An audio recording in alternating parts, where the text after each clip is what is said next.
शान वाले बड़े बंदा परवर, बड़ी शान वाले बड़े बंदा परवर, हमारे नबी जी हमारे मुहम्मद, फिजा में हो जैसे बहारों का मंजर, फिजा में हो जैसे बहारों का मंजर, हमारे नबी जी हमारे मुहम्मद।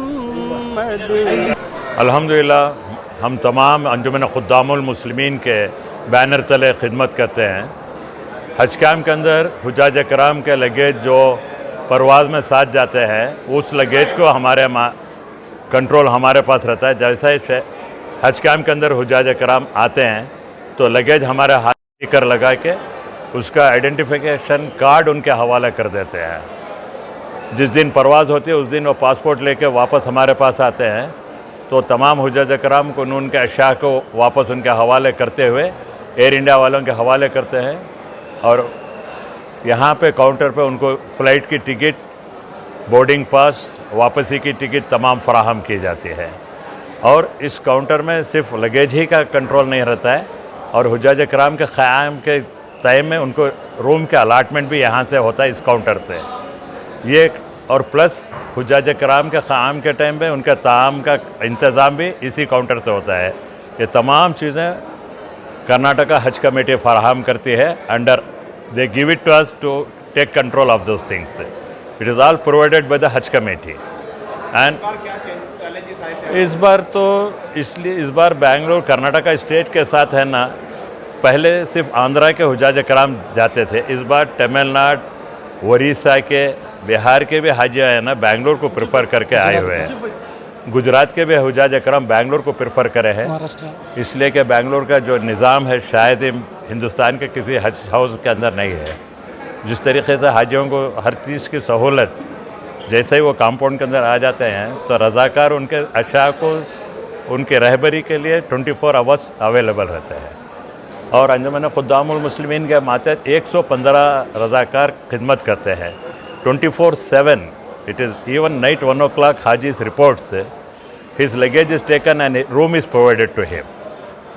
और खाने का निज़ाम, नाश्ते, दोपहर का खाना, ये सिर्फ हाजियों के लिए हमारे कंट्रोल में रहता है। इस बार फ्लाइट बहुत ज़्यादा थे, लगेज रखने में दिक्कत हो रही नहीं, वैसा कुछ ख़ास नहीं। अल्लाह के फजल करम से इन्होंने डिवाइड करके रखा था बेंगलोर के हाजियों के साथ।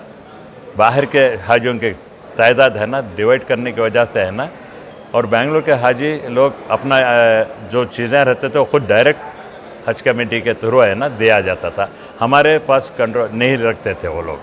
इस बार क्योंकि हाजियों की तादाद ज़्यादा रहने से पहले तरबती कैम्प में इतला कर दिया गया कि लोकल हाजी जिस दिन उनका पासपोर्ट देंगे उसी टाइम में लगेज लेकर आके डायरेक्ट एयरपोर्ट को हवाले करना। तो उस वजह से है ना अल्हम्दुलिल्लाह अल्लाह के ख़ास फजल करम रहा। कुछ नहीं, सिस्टमेटिक इस बार बहुत ही आसानी से काम हुआ, अल्लाह का ख़ास फजल करम रहा। जी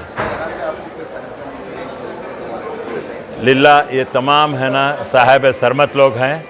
ख़ुद इनके यहाँ 20-25 नौकरें रहते हैं, फिर भी यहाँ पे है ना खिदमत का जज्बा, हाजियों से दुआ लेने के जज्बे से यहाँ पे खिदमत के लिए थे ना, वरना सब कारोबार लोग हैं और सर्विस के लोग हैं जो है ना छुट्टियाँ डाल के आ गए हैं। यहाँ पे हमारे साथ ऐसे भी हैं, बेलगाम में गवर्नमेंट काम में है, उन्होंने जब तक हज काम रहेगा तब तक यहाँ के ऐसे लॉन्ग छुट्टी डाल के आके खिदमत कर रहे हैं। सब सिर्फ इनका मकसद क्या है कि हुज्जाज कराम से दुआ लेना है, और इंशाअल्लाह अल्लाह चाहे तो फिर भी हम लोग भी उनके साथ है ना हज पे जाने के लिए दुआ के दरख्वास्त रखते हैं इंशाअल्लाह। मेरा नाम अब्दुल सत्तार है, मैं अंजुमन खुद्दामुल मुस्लिमीन का ख़जानची हुआ, और गुज़िश्ता जब से बेंगलोर शहर में हज कैम्प शुरू हुआ तब से आज तक खिदमत कर रहे हैं। अल्हम्दुलिल्लाह, अल्लाह चाहे तो आइंदा भी करते रहेंगे। दुआ की दरख्वास्त है आपसे। कैसा लगा हज भवन देखकर यहाँ का मंजर?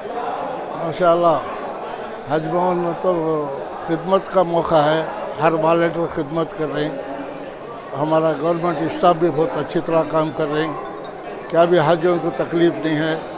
इत्मीनान से हज के आने के बाद जब बाहर से जो हाजी आता है इत्मीनान से वो रह के खाना पीना पी के आराम से जा सकता है, कोई तकलीफ़ एक पैसे की भी उनको तकलीफ़ नहीं है। और हज भवन हमें बीईटी वाले ही बीईटी बिस्मिल्लाह एजुकेशन ट्रस्ट 96 से हम जो खिदमत में हैं पानी के ज़िम्मेदार हैं। हाँ, वैसा ही हमारे सिद्दीक साहब यहाँ जो स्पेशल ऑफिसर हैं उन्होंने हमारे ट्रस्टी हैं, उसमें उन्होंने भी बहुत सालों से खिदमत कर रही हज भवन के हज कैम्प के। सब ये है इत्मीनान से अल्लाह खैर करे, हम भी इसकी खिदमत से 3-4 बार हम उम्रा भी कर ले, हज भी करे, अल्लाह नसीब भी किया। इस बात से हम पूरे हजियों की खिदमत में है और हमें दुआ करते हैं कि हज कैम्प क़ायम रहे और हमारे हाजियों की जो खिदमत करे वॉलंटियर उनकी खिदमत में अल्लाह कबूल करे। अस्सलाम वालेकुम।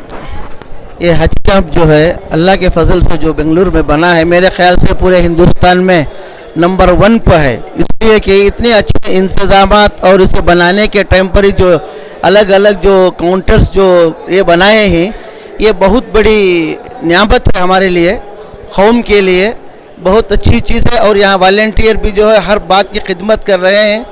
ये एक बार हाजी अंदर आ जाता है तो उसके हर तरह की खिदमत का मौका करके उसकी सहूलत करते हैं, ये बहुत बड़ी बात है। ये एक बहुत ज़माने में हम लोग भी जब खुद साहब के ईदगाह में जब होता था वहाँ पर हमारे को भी खिदमत करने का मौका मिलता था जब हम भी जवान थे। अब तो यहाँ पर हम देखने के लिए आए हैं। अल्लाह का बहुत बड़ा शुक्र है, ये हर तरह का यहाँ इंतज़ाम माहौल बहुत अच्छा है अल्लाह के फजल से। अस्सलाम वालेकुम। अस्सलाम वालेकुम। जैसा कि हमारे साथी बोले 96 से हमारी खिदमत यहाँ गुजार ले कहीं, इंशाल्लाह इसी की तरह हमारे बच्चे वॉलंटियर हैं जो मेहनत करें, उन्हीं की वजह से पहले रोशन बेग साहब रहने के टाइम पे इंतज़ाम चलिया, हज कैम्प भी बनिया, ऐसे ही सब वॉलंटियर्स मिला के काम कर रहे, मेहनत करें रात दिन। अल्लाह उनकी खिदमत को फजूल फरमाए और ये हाजियों की दुआ से हमारे भी इंशाअल्लाह यकीन के भी जाके पूरा करें इंशाअल्लाह। बात